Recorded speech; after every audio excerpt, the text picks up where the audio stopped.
जय जय शंकर हर हर शंकर जय जय शंकर हर हर शंकर जय जय शंकर हर हर शंकर जय जय शंकर. சமூக தனி வாழ்க்கை நெறிகள் தெய்வத்தின் குரல் 3ஆம் பாகம். பரோபகாரம், தொண்டின் உட்பயன்கள், திருப்பணி தொடர்கிறது. மக்களுக்கு செய்வதே மகேசனுக்கு செய்வது என்று வெறும் வாய்ப்பேச்சாக சொல்லிக்கொண்டு மகேசனை மறந்து இப்போது காரியங்களை பண்ணும்போது என்ன ஆயிருக்கிறது? தெய்வ சம்பந்தம் இல்லாமல் பணியை கத்தரித்து விட்டிருப்பதால் நல்ல குறிக்கோளோடு பண்ணுவதெல்லாமே அனர்த்தங்களை கொண்டு வந்து விடுகிறது. பழைய நாளில் பக்தியால் தேசத்தில் கன்னியாகுமரியிலிருந்து காஷ்மீர் வரை எல்லா ஜனங்களும் ஏகோபித்திருந்ததால் வடக்கே கோயில் கட்டுகிறார்களா தெற்கே கோயில் கட்டுகிறார்களா என்று சண்டை போடாமல் வடக்கத்திக்காரன் தென்தேசத்து கோயில்களுக்கும் தெற்கத்திக்காரன் வடதேச கோயில்களுக்கும் போனான். இப்போதோ ராஜாங்கம் எந்த டேம் கட்டட்டும், எந்த ஃபேக்டரி வைக்கட்டும், உடனே அத்தனை ஸ்டேட்காரர்களும் தங்கள் தங்கள் ஸ்டேட்டில் தான் அதை கட்ட வேண்டும் என்று சண்டைக்கு ஆரம்பிக்கிறார்கள்.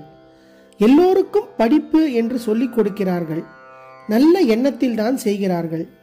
ஆனால் தெய்வ சம்பந்தமே இருக்கக்கூடாது. அப்படி இருந்தால் நம் செக்யூலரிசத்துக்கு, மதசார்பின்மைக்கு களங்கமாய்விடும் என்று நினைத்து வெறும் அறிவு விருத்தியை மட்டும் படிப்பினால் உண்டாக்கி தருகிறார்கள். இதனால் படிப்பறிவு இல்லாவிட்டால் சாது ஜனங்களாக இருக்கக்கூடியவர்களுக்கும் ஃபோர்ஜரி மாதிரி அநேக தப்பு தண்டாக்களையும் புத்திசாலித்தனத்தால் செய்யக்கூடிய அநேக ஒழுங்கீனங்களையும் கற்றுக் கொடுத்ததாகவே ஆகிறது.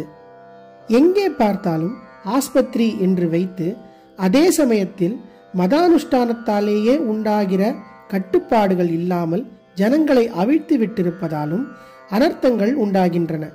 குடிக்கலாம், எதை வேண்டுமானாலும் தின்னலாம், அபார்ஷன் மாதிரி இன்னும் பெரிய தப்புக்களும் பண்ணலாம். இதனாலெல்லாம் கெடுதி வராமல் வைத்தியம் பண்ணி கொண்டு விடலாம் என்று ஜனங்களுக்கு துணிச்சல் கொடுத்து போகிறது. சமூக நலன் என்று கிராமம் கிராமமாக பேங்குகள் வைத்து தாராளமாக கடன் தருகிறார்கள் என்றால் உடனே அதை வாங்குவதற்கு எத்தனை பொய் பித்தலாட்டம் உண்டோ அத்தனையிலும் ஜனங்களை இழுத்து விடுவதாகவும் ஆகிறது. இப்படி பல பேர் அப்ளிகேஷன் போடுவதில் சிலருக்குத்தான் சாதகமாகிறது என்கிற போது அதிகாரிகளின் லஞ்ச ஊழல், பாரபட்சம் எல்லாம் சேர்கிறது. தப்பிப்போனவர்களுக்கு சகல வசதிகளுடன் சேவாசதனம் வைக்கிறதென்பதே மனக்கட்டுப்பாடு போதாதவர்களை இன்னமும் தளர்ந்து கொடுக்க துணிச்சல் அடையுமாறு செய்யலாம். ஆகையால் தெய்வப்பணியை விட்டுவிட்டு தேசப்பணி, மக்கட்பணி என்று புறப்படுவது தப்பு. இதிலே நமக்கெல்லாம் வழிகாட்டினவர் அப்பர் சுவாமிகள். என் கடன் பணி செய்து கிடப்பதே என்ற அவர் என்ன செய்தார்? பாடும் பணியினால் சகல ஜனங்களின் நெஞ்சமும் உருகி பரமேஸ்வரனிடம் சேருமாறு பண்ணி வைத்தது அவர் செய்த வாக் கைங்கரியம்.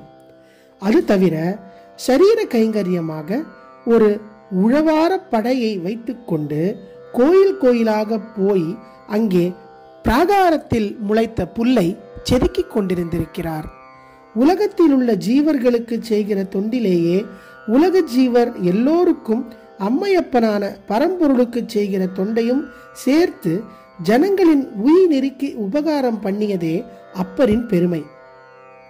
அப்பர் காட்டிக் கொடுத்தபடி அம்மையப்பரிடம் பக்தி வைத்து எல்லோரும் அந்த ஒருவனின் குழந்தைகள் என்கிற அன்பில் ஒன்றுபட்டு சேர்ந்து சேவை செய்கிற போதுதான் துவேஷம், கட்சி சண்டை, ஏமாற்று, வெறும் நடிப்பான இன்டகிரேஷன், ஒருமைப்பாடு இவை இன்றி களங்கமில்லாத பரிசுத்த ஒற்றுமையும் உற்சாகத்தோடு உழைக்கிற மனப்பான்மையும் ஏற்படும். பெரிய பெரிய காரியங்களை எல்லாம் சுலபமாக சாதிக்கலாம். அந்த சூழ்நிலையிலேயே ஆனந்தத்தின் சுகந்த தென்றல் வீசும். கெட்டதுகளின் வாடையே அங்கு தலை காட்டாது. ஆச்சாரங்களையும் தர்மசாஸ்திர கட்டுப்பாடுகளையும் விட்டு விலகி விலகி போகிறது தான் சோஷியல் சர்வீஸ் என்றில்லாமல் அவற்றில் இன்னும் கிட்டே கிட்டே போய் ஒட்டுக்கொள்கிற மாதிரி தெய்வ சம்பந்தத்துடன் தான் தேசப்பணி செய்ய வேண்டும். தங்களுக்கும் சமூகத்துக்கும் ஒன்று செய்து கொள்வதற்கு முன்னால் பகவானுக்கு எல்லோரும் சேர்ந்து செய்ய வேண்டும். தீபாவளி என்றால் தாங்கள் எண்ணெய் தேய்த்துக் கொள்வது, புது வஸ்திரம் கட்டிக்கொள்வதோடு ஏழை பாழைகளுக்கும் எண்ணெய், சீயக்காய், துணி கொடுக்க வேண்டும். அது மட்டும் போதாது. எல்லோரும் சேர்ந்து முதலில் கோயிலில் உள்ள 63 உள்பட எல்லா மூர்த்திகளுக்கும் தைலம் சார்த்தி புது வஸ்திரம் அணிவிப்பதில்தான் கொண்டாட்டத்தை ஆரம்பிக்க வேண்டும். இப்படியே பொங்கல் என்றால் அவரவர் வீட்டுக்கு சுண்ணாம்பு அடித்து சுத்தப்படுத்துவதோடு வசதி இல்லாதவர்களுக்கும் இந்த உதவியை பண்ணுவதோடு வசதி உள்ளவர் வசதி இல்லாதவர் எல்லோருமே ஒன்று கூடி பக்கத்தில் உள்ள ஆலயங்களில் களை பிடுங்கி தேய்த்து மெழுகி அலம்பிவிட்டு பொக்கை பொறைகளை அடைக்க வேண்டும். இப்போது நமக்கு உள்ளே இருக்கிற அழுக்கும் முள்ளும் தான் கோயிலில் அழுக்காகவும் முள்ளாகவும் ரூபம் எடுத்திருக்கிறது. கோயிலில் செதுக்கி மெழுகி சுத்தப்படுத்துகிற போது நம் மனசின் முள்ளையும் அழுக்கையும் அகற்றி துப்புரவாக்கி கொண்டு விடுவோம். அப்போது நம் மனசே தங்கமாகிவிடும். அந்த கனக சபையில் அன்பே உருவான சிவம் வந்து குடிகொண்டு நாமே ஆலயமாகி விடுவோம்.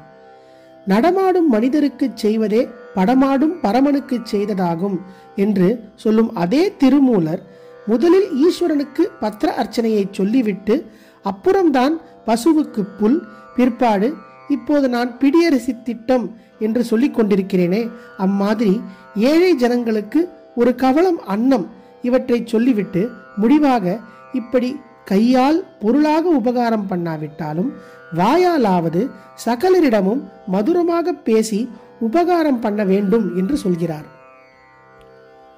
யாவர்க்குமாம் இறைவர்க்கொரு பச்சிலை, யாவர்க்குமாம் பசுவுக்கொரு வாயுரை, யாவர்க்குமாம் உண்ணும் போதொரு கைப்பிடி, யாவர்க்குமாம் பிறர்க்கு இன்னுரை தானே. ஆக ஈஸ்வர சேவை இல்லாமல் மனுஷ சேவை என்பது இல்லை. தொண்டின் உட்பயன்கள் திருப்பணி நாளை தொடரும். ஜெய ஜெயசங்கர, ஹரஹர சங்கர, மகாபெரிவா சரணம். जय जय शंकर हर हर शंकर, जय जय शंकर हर हर शंकर, जय जय शंकर हर हर शंकर.